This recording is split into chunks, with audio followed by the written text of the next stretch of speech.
On peut réussir dans une saison et échouer dans la destinée. Réussir dans une saison n'est la garantie de rien. Voilà pourquoi la Bible insiste en disant, commence bien, mais achève aussi bien.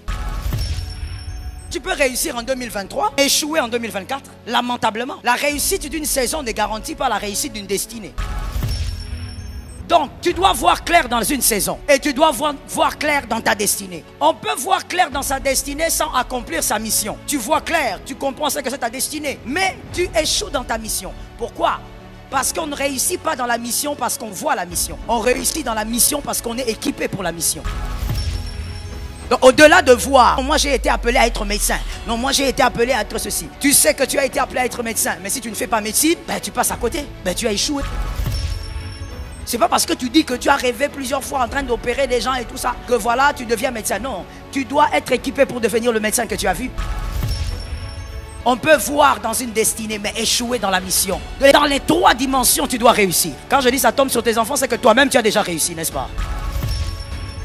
Il est impératif ce matin que tu te connectes à la parole qui doit s'imposer dans cette saison. Avant que l'année finisse, il faut que tu vives certaines réalités.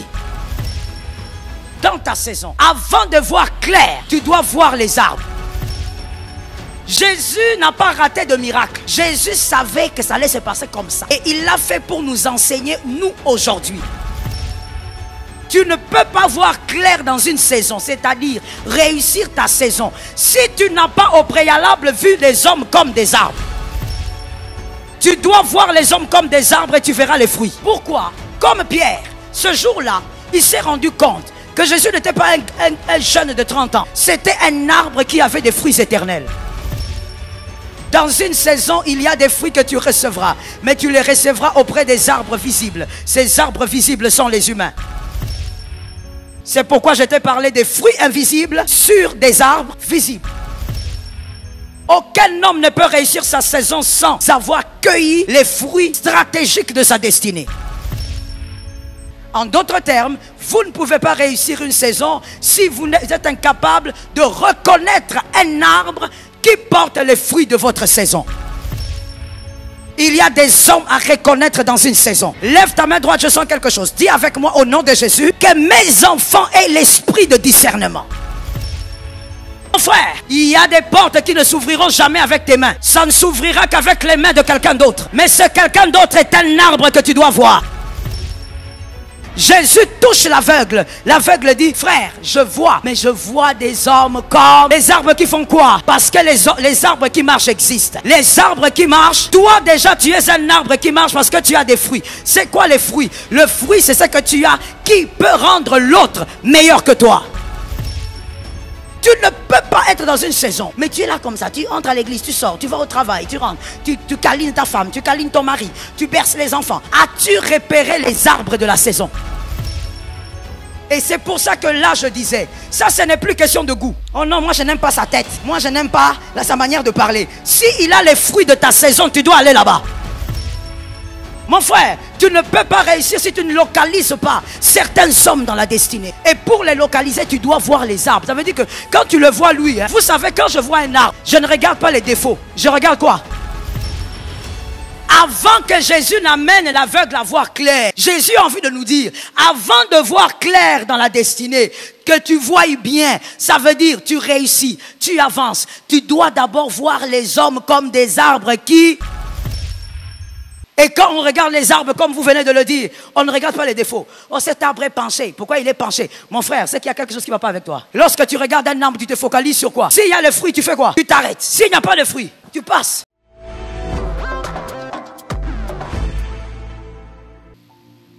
Ce qui est important pour la majorité, c'est le goût. Le goût du fruit. Vous entendrez quelqu'un dire, non, moi je ne supporte pas de manger ce fruit-là, je n'aime pas. Ce qui importe donc pour la majorité, c'est le goût. Nous consommons le fruit selon le goût.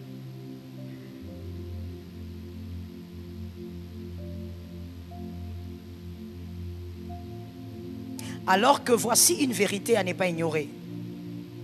Chaque semence, puisqu'on parle de fruits, il y a forcément la semence. Chaque semence porte en elle des propriétés nutritionnelles particulières.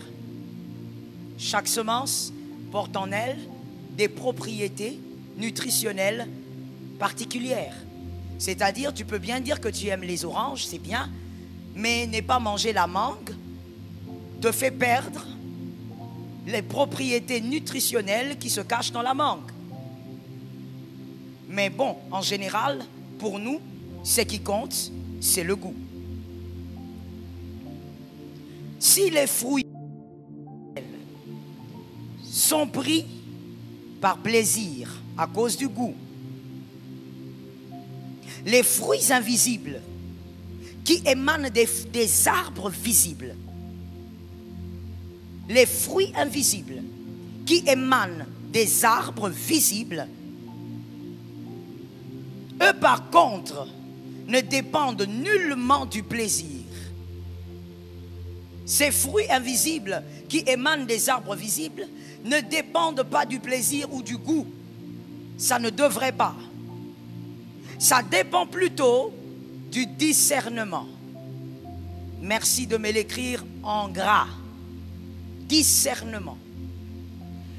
Nous voyons ici donc qu'il y a les fruits matériels que nous prenons par plaisir et par bon goût, mais il y a aussi les fruits invisibles. Les fruits invisibles d'une saison, qui sont le produit des arbres visibles. Quels sont ces fruits invisibles, mais qui émanent des arbres visibles? Et on a dit, pour en bénéficier, il faudrait avoir un esprit de discernement. Le discernement est le produit d'un esprit de maturité. Quelqu'un peut avoir 40, 60 ans sans aucun discernement. Le discernement émane d'un esprit mature. Matthieu 16, 16 à 17. Matthieu 16, 16 à 17. Voici ce que la Bible dit. Simon-Pierre répondit, tu es le Messie, le Fils de Dieu. Jésus reprit la parole et lui dit, tu es heureux. Que quelqu'un me dise, tu es heureux. Je n'ai pas entendu. Répète ça, c'est pour ton âme. Dis-moi, tu es heureux. Tu es heureux. Ça, c'est Jésus qui le dit. Tu es heureux, Simon, fils de Jonas, car il n'est pas une pensée humaine qui t'ait révélé cela, mais c'est mon Père céleste. Amen. Simon-Pierre, devant Jésus, pour toi qui as lu la Bible il y a longtemps, ici il se passe une histoire. Jésus pose la question. Vous m'avez dit qu'on me critique, qu'on m'insulte, voilà. Mais vous dites que je suis qui? Alors Simon-Pierre, le fameux Pierre, il regarde, il dit, toi tu es le Messie, tu es le Fils de Dieu. Jésus lui dit, tu es heureux. Avant de dire que tu as eu la révélation, parce que toi tu aimes qu'on te dise ça, tu es révélé, tu as l'onction de la révélation. Avant qu'on lui dise ça, Jésus lui dit, tu es d'abord heureux. Pourquoi tu es heureux? Pas parce que tu as dit, mais parce que tu as compris. Parce qu'on peut dire sans comprendre. Et c'est ça la maladie qu'il y a dans la jeunesse congolaise. Que Dieu nous délivre. La plupart des jeunes, vous êtes dans cette maladie-là. Vous dites des choses que vous ne comprenez pas. Tu peux dire sans comprendre. Résultat, tu as dit des belles choses, mais tu vis le contraire parce que tu n'as pas compris ce que tu as dit.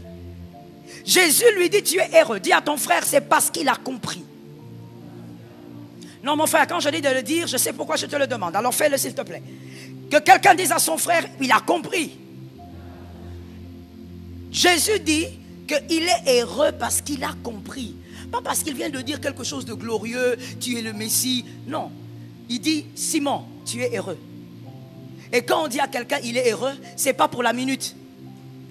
C'est pour toute une vie. Et quand on lit en anglais, le même verset, Jésus dit à Simon-Pierre, you are blessed. Blessing, en anglais, ce n'est pas tu es béni. Je ne sais pas, mais j'ai l'impression que le français est moins riche. C'est pas tu es béni. Lorsqu'on dit you are blessed, cela veut dire qu'il y a deux choses qui t'accompagnent. La faveur et la protection. Voilà pourquoi quand on dit à un anglophone you are blessed, il peut s'agenouiller pour recevoir ça. Parce que tu viens de déposer sur lui deux choses qui décident sur la destinée. La faveur. Tu peux avoir la faveur. Si tu n'es pas protégé, tu vas mourir au coin là-bas. La faveur. Parce que Pierre avait la faveur. Voilà pourquoi quand il avait régné Jésus, lui ne s'est pas pendu. Parce que Jésus lui avait déjà dit you are blessed. Donc tu as la faveur. Là où Judas va se pendre, toi tu ne te pendras pas. Oui, là où l'autre aura des remords, toi aussi tu peux avoir des remords, mais tes réactions seront différentes. Parce qu'il y a la faveur. Et la protection, c'était pour dire à Pierre, dans cette saison Pierre, moi Jésus, je suis avec vous. D'ailleurs il a dit, pendant que je suis là, ils n'ont pas besoin de jeûner. Moi Jésus, je suis avec vous. Mais quand je partirai, dans ta propre saison Pierre, tu seras protégé. Personne n'a tué Pierre avant le temps de Dieu. On l'a arrêté, on l'a traumatisé, on l'a frappé, mais personne ne lui a ôté la vie. Parce qu'un jour, cet homme avait compris. Cette compréhension est appelée discernement. Pierre a discerné par l'Esprit de Dieu. Et Jésus l'a même dit d'ailleurs. Pierre a discerné. Pierre a regardé, il a dit, cet homme n'a que 30 ans, j'ai peut-être 30 ans aussi de plus que lui. Ah, c'était très probable, monsieur, que Pierre était plus âgé de Jésus, même de plus de 30 ans. Il regarde ce jeune gaillard, mais il dit, toi tu n'es pas un homme, tu es le Messie. Pierre a su reconnaître un arbre. Dans sa saison, Pierre a reçu une parole qui allait protéger et remplir sa saison de faveur parce qu'il avait discerné un arbre. Quelqu'un m'a dit un arbre.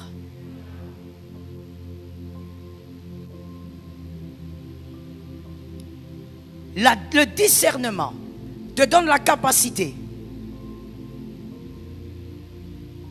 de discerner dans ta saison, dans ta destinée et même pour ta mission terrestre. Tu seras capable de voir clair dans ces trois dimensions. Est-ce que je peux expliquer cela? C'était une question. Est-ce que je peux expliquer cela? Alors, on peut réussir dans une saison et échouer dans la destinée. Réussir dans une saison n'est la garantie de rien. Voilà pourquoi la Bible insiste en disant commence bien, mais achève aussi bien. Parce que tu peux réussir en 2023, mais échouer en 2024. Lamentablement. La réussite d'une saison ne garantit pas la réussite d'une destinée. Donc, tu dois voir clair dans une saison. Et tu dois voir clair dans ta destinée. Est-ce qu'on est d'accord? On peut voir clair dans sa destinée sans accomplir sa mission. Tu vois clair, tu comprends ce que c'est ta destinée. Mais tu échoues dans ta mission. Pourquoi? Parce qu'on ne réussit pas dans la mission parce qu'on voit la mission. On réussit dans la mission parce qu'on est équipé pour la mission. Donc au-delà de voir, non, moi j'ai été appelé à être médecin. Non, moi j'ai été appelé à être ceci. Je vais l'expliquer de manière simple. Tu sais que tu as été appelé à être médecin, mais si tu ne fais pas médecine, ben tu passes à côté. Ben tu as échoué. C'est pas parce que tu dis que tu as rêvé plusieurs fois en train d'opérer des gens et tout ça, que voilà, tu deviens médecin. Non, tu dois être équipé pour devenir le médecin que tu as vu. Donc, on peut voir dans une destinée, mais échouer dans la mission. Dans les trois dimensions, tu dois réussir. Ça tombe sur tes enfants. Quand je dis ça tombe sur tes enfants, c'est que toi-même tu as déjà réussi, n'est-ce pas? Il est impératif ce matin que tu te connectes à la parole qui doit s'imposer dans cette saison. Avant que l'année finisse, il faut que tu vives certaines réalités. Donne 3 amens que tu guérisses. J'ai parlé des 3 dimensions. La première, deuxième, troisième. Il faut la retenir. Il faut les retenir. Les fruits matériels, on peut aimer, comme je l'ai dit tout à l'heure, ça dépend du goût. On peut aimer comme ne pas aimer. Ça dépend du goût. Toi, tu ne peux pas venir me dire, aime seulement la mandarine. Non, je n'aime pas. C'est question de goût. Est-ce que quelqu'un m'entend? Tu ne vas pas forcer ton voisin, ta voisine à aimer un fruit qu'il n'aime pas. Dis à quelqu'un, c'est question de goût. D'accord. Quel est votre fruit préféré? Parlez en vrac. J'ai écouté ananas. C'est ça qui a dominé ici. Si tu n'aimes pas ça, tu subis. Alors, quel est le fruit que vous n'aimez pas? Encore ananas. Il y a des gens qui, en fait, il y a des gens qui sont bénis. Ils aiment tous les fruits. Ils sont là, levés. Oh, vous êtes bénis, j'aimerais être comme vous. Recevez l'onction. Comme j'aimerais être comme vous. Oh, oui, papa, maman. Moi, je déteste la mangue. Oui, si tu veux vraiment me montrer que tu as un combat spirituel avec moi, donne-moi la mangue. Mais dans ma maison, mon mari raffole de la mangue. Mon fils raffole des mangues. Quand j'achète les mangues, c'est pour eux. Et une fois même, mon fils m'a regardé et m'a dit, comment tu fais pour ne pas aimer la mangue? C'est question de goût. Vous voyez ça? Mais il y a des fruits que je peux manger tous les jours. Comme la mandarine, la clémentine. Tous les jours, je peux manger ça. Quand je fais le jeûne de fruits, je mange les clémentines du premier au dernier jour du mois. Je peux manger ça. C'est question de goût. Mais les fruits invisibles ne dépendent plus du goût. Là, on est dans une autre dimension. Dis avec moi une autre dimension. Oui, ça ne dépend plus du goût, mon frère. Tu vas rater ta saison pour rien. Pour comprendre ces choses, il faut le discernement. Pierre a reconnu l'arbre. L'arbre, c'était Jésus. Pierre a reconnu l'arbre. Je te parlerai ce que c'était le fruit. Allons-y doucement. Marc 8, 24 à 26. Marc 8, 24 à 26. Encore Jésus. Voici ce qui se passe. Il regarda et dit, j'aperçois les gens, je les vois comme des arbres. Et ils, ceux qui ont des Bibles, et ils font quoi? Parlez à haute voix s'il vous plaît. Merci. Et ils marchent. Jésus lui mit de nouveau les mains sur les yeux. Et quand l'aveugle regarda fixement, il fut guéri et vit tout distinctement. J'aime la version anglaise parce que dans la version anglaise, le 24, quand Jésus pose la question à l'homme, est-ce que tu vois? L'homme ne dit pas à peu près. L'homme dit yes, je vois. L'homme ne dit pas d'abord je vois les arbres. Non, il dit oui, je vois. Dis avec moi oui, je vois. Mon frère, dans la saison, tu es dans ta saison? D'accord, alors je m'adresse à toi pour ne pas perdre mon temps. Dans la saison, dans ta saison, avant de voir clair, tu dois voir les arbres. Jésus n'a pas raté de miracle. Jésus savait que ça allait se passer comme ça. Et il l'a fait pour nous enseigner, nous, aujourd'hui. Tu ne peux pas voir clair dans une saison, c'est-à-dire réussir ta saison, si tu n'as pas au préalable vu les hommes comme des arbres. Tu dois voir les hommes comme des arbres et tu verras les fruits. Pourquoi? Comme Pierre, ce jour-là, il s'est rendu compte que Jésus n'était pas un jeune de 30 ans. C'était un arbre qui avait des fruits éternels. Est-ce que quelqu'un m'entend? Dans une saison, il y a des fruits que tu recevras, mais tu les recevras auprès des arbres visibles. Ces arbres visibles sont les humains. C'est pourquoi je t'ai parlé des fruits invisibles sur des arbres visibles. Aucun homme ne peut réussir sa saison sans avoir cueilli les fruits stratégiques de sa destinée. En d'autres termes, vous ne pouvez pas réussir une saison si vous êtes incapable de reconnaître un arbre qui porte les fruits de votre saison. Il y a des hommes à reconnaître dans une saison. Je bénis ta maison, je bénis tes enfants. Lève ta main droite, je sens quelque chose. Dis avec moi au nom de Jésus que mes enfants aient l'esprit de discernement. Mon frère, il y a des saisons, même pas il y a des saisons, dans toute une destinée. Il y a des portes qui ne s'ouvriront jamais avec tes mains. Ça ne s'ouvrira qu'avec les mains de quelqu'un d'autre. Mais ce quelqu'un d'autre est un arbre que tu dois voir.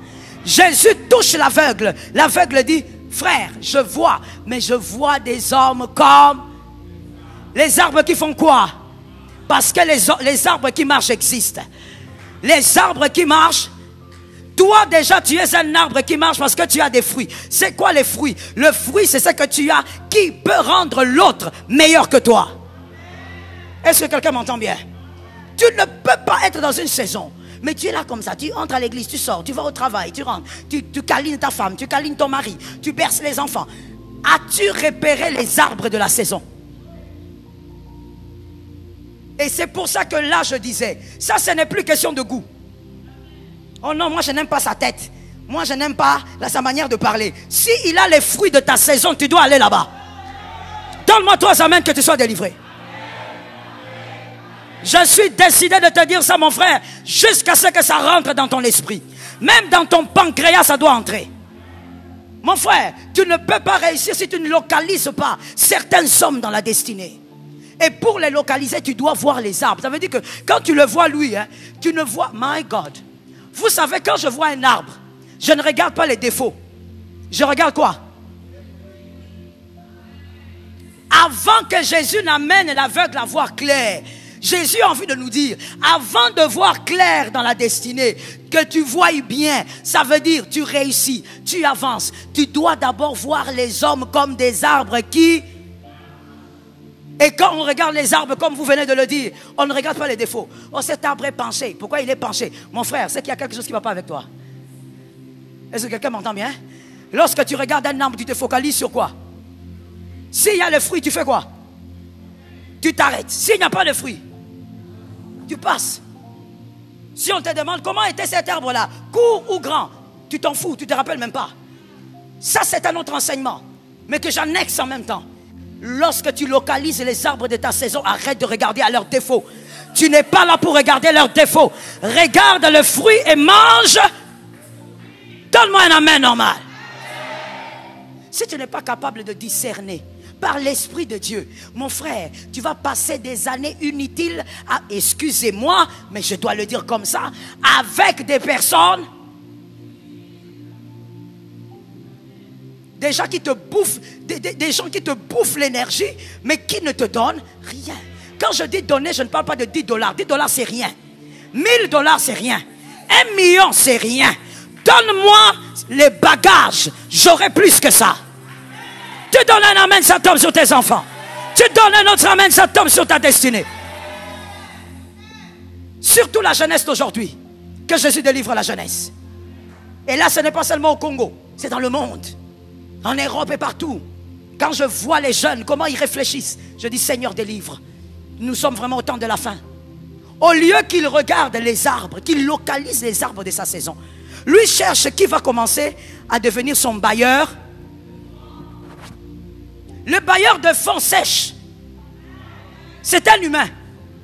Je le dis autrement. Les émotions du bailleur de fonds peuvent sécher.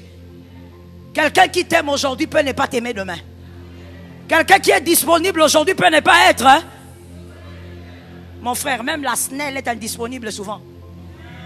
Alors que nous avons des barrages. Tu regardes seulement quelque chose d'important, paf. C'est parti. Et tu commences à intercéder pour ne pas jeter une malédiction là-bas. Seigneur, protège. Seigneur, Père éternel, Dieu des armées. Tu commences à parler en langue. Pour ne rien dire sur les DG. Parce que tu ne comprends pas comment on peut avoir tous ces barrages, nourrir même certaines, alimenter certains pays et souffrir comme ça, toute une capitale dans le noir. Comment? Voilà pourquoi même quand les gens de la SNEL, excusez-moi, je vous aime, excusez-moi. Voilà pourquoi quand je les localise même de loin. Ça veut dire, même s'ils ne viennent pas chez moi, hein, comme dernièrement là, ils sont venus et ils avaient le malheur que ce jour-là j'étais à la maison. J'étais au-dessus là dans ma chambre, j'ai localisé en bas. Il ne venait même pas chez moi, mais j'ai ouvert la fenêtre. C'est quoi? Tout de suite, même ma fille m'a dit, maman, calme-toi. J'ai dit, attends. Et puis, maman, on va là-bas. Ah, d'accord. Je suis déjà dans l'énervement. Pourquoi? Parce que vous donnez aux gens de la médiocrité alors que nous ne méritons pas. Si on n'en avait pas, c'est autre chose. Mais on en a et on souffre. Au nom de Jésus, que tes enfants ne souffrent pas. Que l'Éternel des armées arrose tes enfants tant qu'ils seront sur terre. Mon frère, Dieu te fera passer. Dieu peut même créer un désir d'aller au restaurant avec ta femme, ton mari. Vous y arrivez, vous croyez que c'est pour vos moments de qualité. Mais Dieu vous envoie là parce que tu dois localiser un arbre. Voilà pourquoi je veux dire quelque chose. Est-ce que je peux parler? Est-ce que je peux parler? Je disais. C'est la clôture, est-ce que je peux parler? Voilà pourquoi, mon frère, il faut toujours compléter l'éducation. L'éducation se complète. Il ne faut pas me dire je suis bien éduqué. Mon frère, complète l'éducation. Il ne faut pas oublier ça. Les parents ont donné la base. Maintenant, toi-même, quand tu grandis, il faut compléter. Il y a des gens, quand ils vont, vous allez dans les restaurants. Je sais que vous êtes là. Vous entrez dans le restaurant, tu entres avec ton mari. D'abord, tu es fier quand tu entres.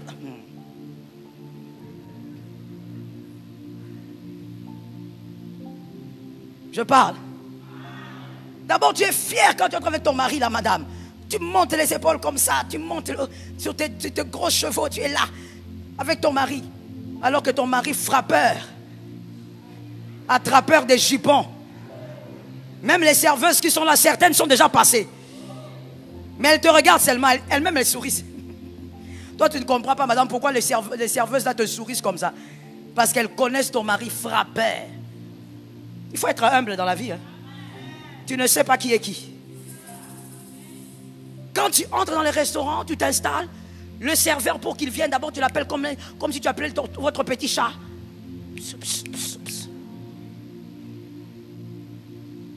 Même le chat, on ne l'appelle pas comme ça. Non. Moi, si tu appelles mon chat comme ça, mon frère, tu vas regretter. Hein? Mon chat, on l'appelle par son prénom et il vient. Elle vient. C'est une chatte. Oui. On ne touche pas à ma chatte. Je l'appelle, elle vient. Tout le monde à la maison appelle, elle vient. Mais toi, tu appelles. Éducation. Quelqu'un m'a dit éducation. Quand il vient, tu ne dis même pas bonjour. Donnez-moi le menu là. Éducation. Éducation. Quand tu entres, tu vois le vigile, tu ne dis pas bonjour. Parce que toi, tu es là. Le vigile, il est je ne sais pas quoi. Mon frère, tout ce qui procure de l'argent sans emmener en enfer est une bénédiction. Éducation. Il y a certains comportements, mon frère, ce n'est pas une question de je ne sais pas quoi, c'est une question d'éducation. Il y a des comportements des fois que tu as, c'est une question. Je ne sais pas si c'était ici que je le disais ou ailleurs. Je crois que c'était ailleurs. J'étais en train de dire à une dame qui me disait, elle vit à Kinshasa, son fils est en Europe. Elle me disait, pasteur, toi comme tu parles bien avec mon fils, dis-lui qu'il me pardonne. J'ai l'impression qu'il est fâché contre moi. Ça fait 2 mois que mon fils ne m'adresse pas la parole. Je lui ai dit, maman, calmez-vous. Je veux parler avec votre fils. Mais je voudrais que vous puissiez retenir ceci, maman. Qu'en réalité, un fils n'a pas le droit de s'irriter contre sa mère. Ça aussi, c'est un problème. Des fois, quand je te regarde, tu fais des choses comme ça, je comprends. Éducation. Un fils n'a pas le droit de s'irriter contre sa mère. Et quand j'ai appelé le garçon, je lui ai dit, tu risques d'aller en enfer, mon frère. Tu ne t'irrites pas contre la mère. Est-ce que je peux te parler? Et je n'entends pas. Tu sais pourquoi un fils n'a pas le droit de s'irriter contre sa mère? Parce que c'est lui qui est sorti d'elle. L'inverse ne se fera jamais. Donne un amen que quelqu'un guérisse à tes côtés. Tu ne vas jamais engendrer ta mère. Tu n'engendras pas ton père. Il reste père, tu ne t'irrites pas contre lui. Si tu n'es pas d'accord, tu es adulte. Dis-lui avec beaucoup de tact et de politesse que tu n'as pas été d'accord envers une chose. Mais tu ne peux pas t'irriter contre un parent. Ça aussi, c'est une question. Il y a des gens qui ont grandi légumes. Quand tu grandissais, ta maman parle, toi aussi tu parles. Parce que tu portes le pantalon aujourd'hui, quand maman parle, toi aussi, tu parles. Et quand tu seras au volant de la voiture, une maman passe, elle veut traverser, elle te dit, attends, traverse vite toi aussi. En fait, c'est d'où tu sors. Tu n'as pas complété l'éducation. Dis à un voisin, il faut compléter. Quand tu as parlé, tu as regardé ou tu n'as pas regardé? Il n'a pas regardé, non? Et tu... Même ça, c'est l'éducation. Oui, oui. Même ça, c'est l'éducation. C'est comme ça que vous verrez qu'il y a des femmes qui ne sont pas épousables ici. Je ne l'ai pas dit là-bas, j'ai dit ici. Il y a aussi des hommes qui ne sont pas. Même s'ils sont déjà mariés, mais ils ne sont pas. L'enfer sur terre. Un homme, tu vois, sa femme en train de lui expliquer combien elle a mal, elle est choquée par un événement. Lui, il est là. À la limite, il est au téléphone. Et tu... C'est grave, hein? C'est grave. Le pasteur au Congo, le Seigneur devait nous donner une quadruple onction. Ou carrément les pasteurs de l'Afrique. Parce qu'il y a des problèmes éducationnels graves. Tu vois quelqu'un, sa femme, ta femme te parle, tu es au téléphone. Et quand il te dit, mais chérie, je te parle, ce sont les oreilles. Madame, ne te fâche plus. Là, je te dis du haut de la chair, je dis ne te fâche plus. C'est une affaire. Sa maman a raté quelque chose, toi tu ne vas pas récupérer ça. C'est ça la vérité. Vous n'aimez pas la vérité, mais je vais vous dire la vérité. Il y a quelque chose qui a raté. À cet âge-là, madame, tu ne vas pas l'éduquer, ce n'est pas ton fils. Cet homme, depuis que tu l'as épousé, c'est ton chef. Tu ne peux pas l'éduquer. Et tu verras une autre femme qui a un problème d'éducation. Son mari lui dit, écoute, pourquoi tu n'as pas bien essuyé la télé, tout ça, il y a la poussière. Quand moi j'essuie, est-ce que ce sont les mains de ta maman qui essuient?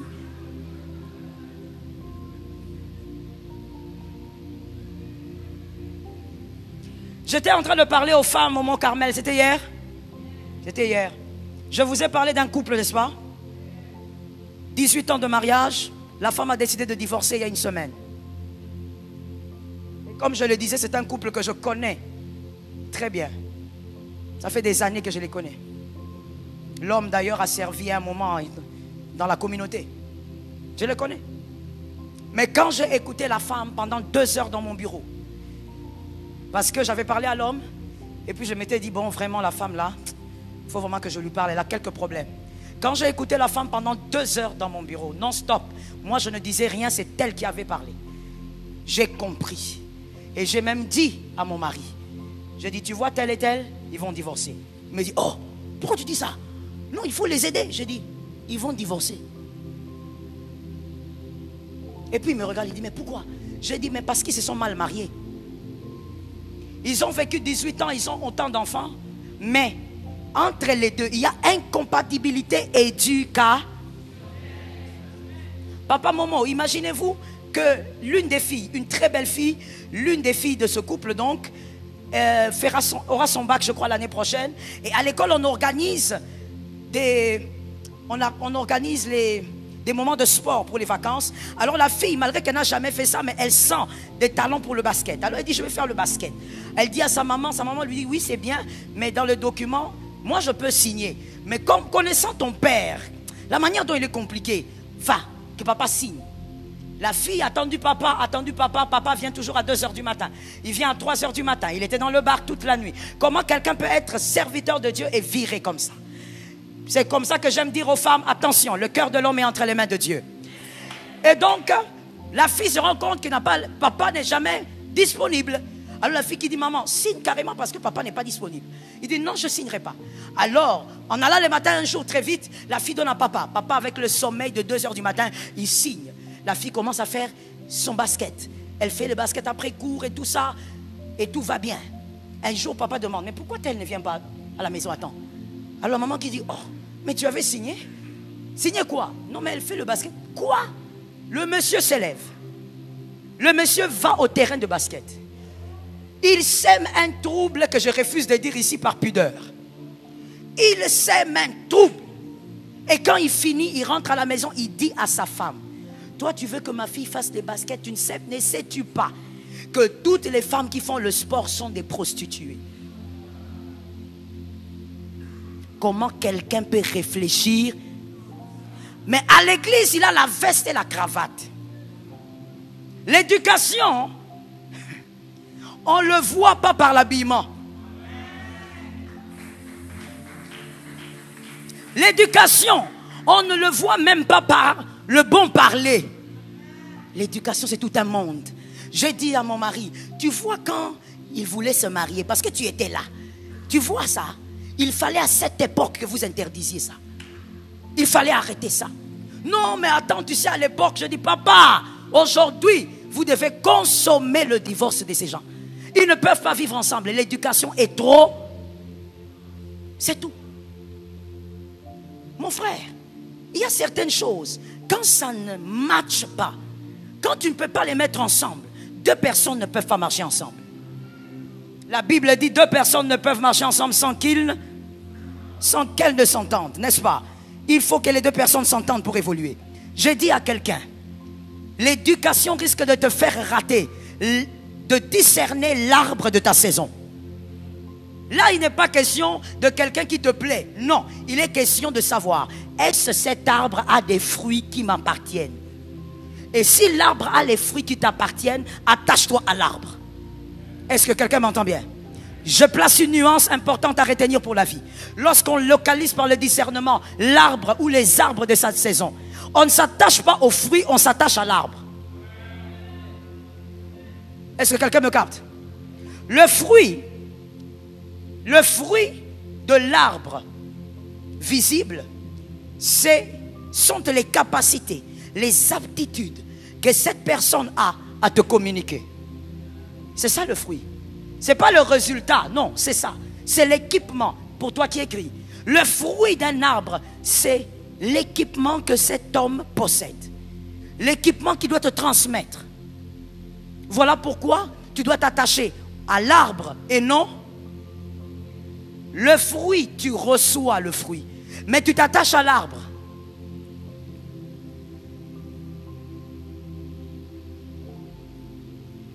Que Jésus nous aide.